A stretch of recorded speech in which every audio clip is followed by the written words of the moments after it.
Greetings, Empire. How are you doing? We are coming off of week 5, and we are coming off of the best predictions week that Unknown has done for you. Gotta go crazy. Gotta turn up. We went 10-4 with our predictions, which brought our season's grand record to 38-40. Empire is reaching 500 status. 500 status. And other than a loss in fantasy, since the Eagles had a bye week, we wasn't really upset watching football. Like, we wasn't mad, we wasn't angry. The Eagles didn't put me through that emotional roller coaster that they normally do every fucking time that they play. So it was good. Like I said, 10-4. We are going to go into this review of NFL Week 5. And if you're new to the channel, go ahead and hit that like and that subscribe button. All this is just, like I said, it's just a little review. And we just go down the list of all the games that was played. I give you the winners, the losers, my kind of 2 cents on it. Could be longer, could be shorter. But I do appreciate you for stopping by. And this is a good way for me to keep up with my predictions throughout the week. And it's so much easier just having video evidence and sharing it with the Empire. So, like I said, while you're here, like, share, and subscribe. You let me know how your season's picks has been coming up until this point. You know. But let's hop into this Week 5 review. Obviously, you get started off with the Thursday night game. And the Thursday night game that we had was Atlanta Falcons taking on the Buccaneers. And Atlanta Falcons come out on top in overtime, 36-30. Off of Kirk Cousins throwing for over 500 yards. And I can let you know that the Falcons, the Buccaneers defense was ass, because they got me -2 points in fantasy. If they would have got me 2 points on fantasy, I would have won. But no, they got me -2 points. They had dropped interceptions in the last drive. Like, oh my goodness, they could have won me the game. But they are both, I want to say, 3-2 right now. The Falcons look like they are starting to come into form. They are nice with that Kirk Cousins move. I still feel like we should have beat them, but hey, that's neither here nor there. The Falcons team is operating up all cylinders. Like I said, I already like that defense, especially with those 2 safeties that they had. But we did get the prediction wrong, because this was one of the 4 games we got wrong. And it was nice. And we go on to next week. But the next game was Minnesota taking on the Jets in London. Minnesota got the win. The Jets had a chance to come back, but behind 3 interceptions from Aaron Rodgers, they were unable to, and now they have fired Robert Saleh. So they say that the relationship between him and Aaron Rodgers was great. They say that maybe it was the owners, because when you hear more about the story, how I lock you out, don't let you speak to the team, and I escort you off of our property with the police, like by the police. Something there. But coming off of that, the Jets are 2-3. The Minnesota Vikings are surprisingly 5-0 behind Sam Darnold, and he's playing like that number 3 overall draft pick that the Jets thought that they were going to get. Jay Jettas is proven, even when he doesn't have his best game, he's still one of the best receiver in the league. And the defense gives you cause for concern, even though Aaron Rodgers, I was going to call him AR. Even though AA run through 3 interceptions, they still were in the game. And I guess that says more about the offense than it says about the defense, because the offense can be stopped. But they are 5-0, so you can't get mad at a 5-0 team. On side note, I believe that the Jets should hire Bill Belichick. 1, because he's a great coach. 2, because they have a team and he get to coach Aaron Rodgers. And him and Aaron Rodgers can go for a Super Bowl. 3, he gets to pay the Patriots two times a year. And why wouldn't he like that? Jets, go sign Bill Belichick. You have your coach of the future. Next game on it was Carolina and Chicago. Caleb Williams is showing why he was the #1 draft pick. Every week you see him getting better and better.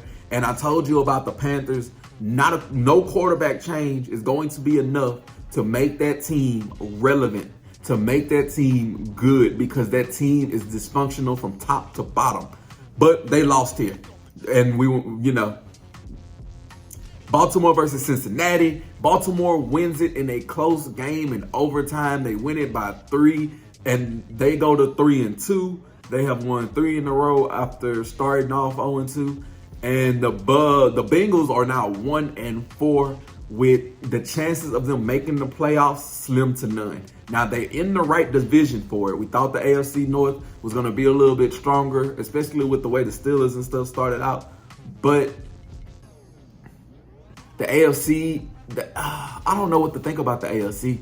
Like, there's a lot of teams, like, it's top heavy as far as, like, it's 3 or 4 teams at the top that you just legitimately think can win the Super Bowl, or that's the best team in the league.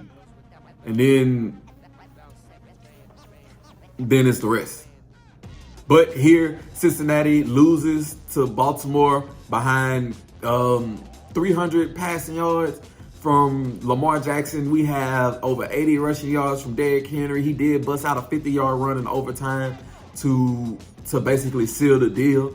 And as I stated last week, this Ravens team, now that they know how to use Derrick Henry and Lamar Jackson, this team is going to be problems. They are already problems. Do y'all think Lamar going to win a 3rd MVP? Do y'all see him winning a 3rd MVP? Me personally, no. But you never know. You never know. There's nobody's just standing out right now.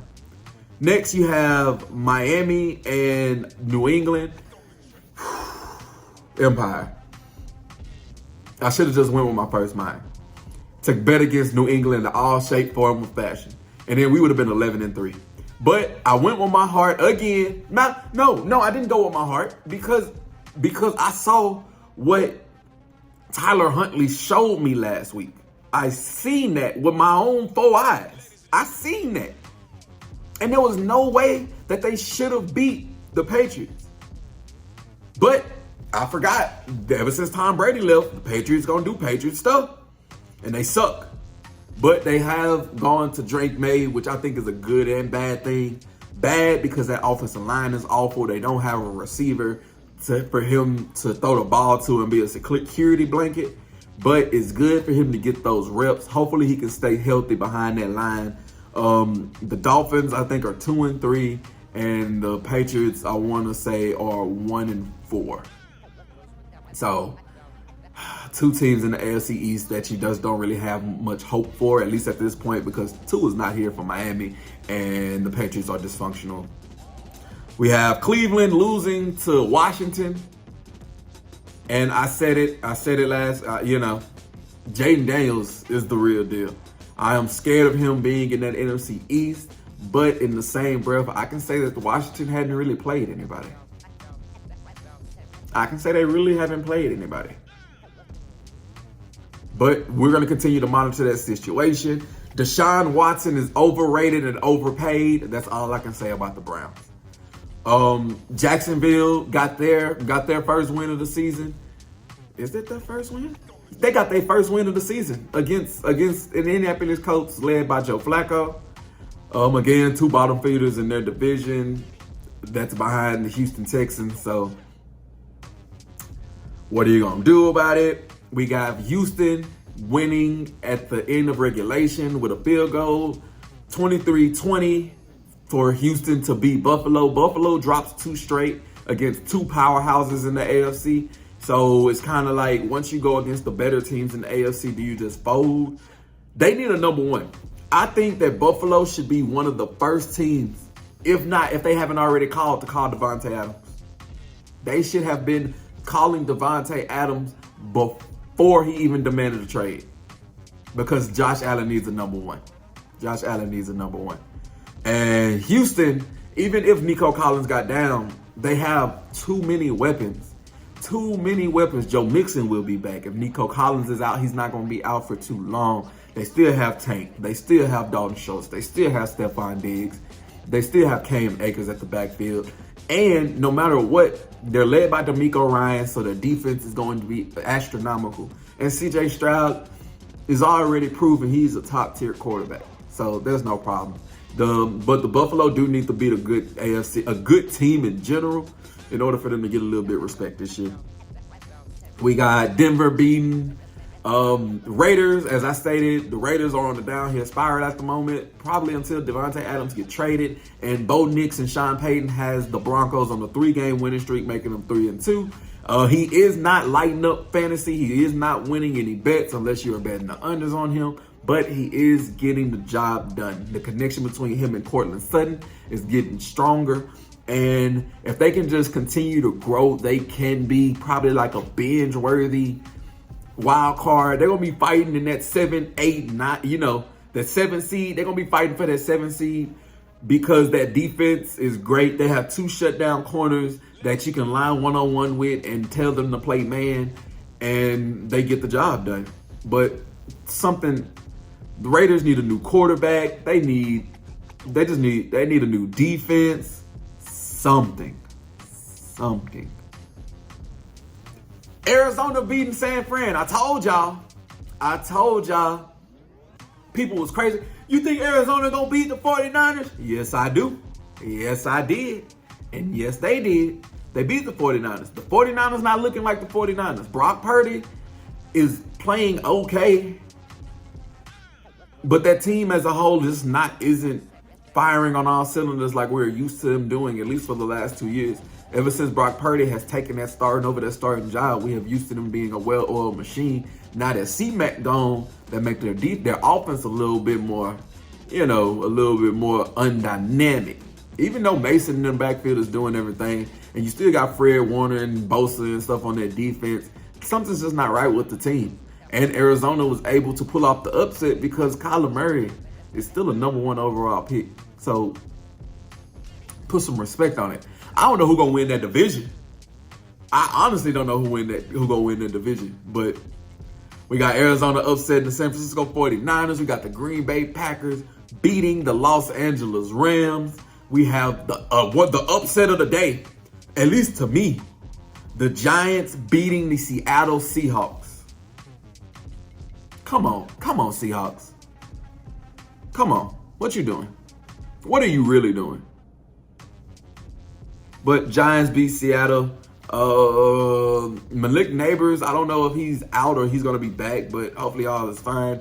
And I don't know what the Seahawks problem is. Like, I honestly don't, because I did not watch them up close to just be able to be like, oh, is this, is that. They have a lot of pieces. They have 3 nice wide receivers. They have a quarterback. They have 2 running backs. Maybe it's the defense. Maybe the defense isn't making enough stops in order for them to succeed. And then you had the Dallas Cowboys beating the Pittsburgh Steelers like I said they were going to do. Reluctantly, I said it, but even with Micah being out, Dexter Lawrence being out, Dak Prescott and CD are more talent than the Steelers offense.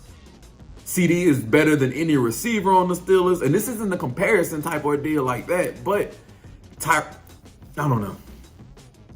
And then we have the Kansas City Chiefs rounding out Monday night by getting me my 10th win.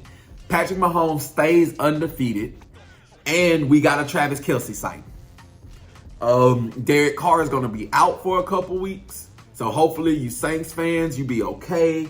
You be all right. I know you wanted him gone, but now that he's actually gone, are you going to be okay? I don't know. But there you have it. We went 10-4. Our grand total for the year is 38-40. So we are slowly but surely making our way to that 500, trying to beat 500 and surpass it for the season. I appreciate y'all for stopping by the Empire. If you're not a part of it already, like, share, and subscribe. It's easy. Just hit that subscribe button.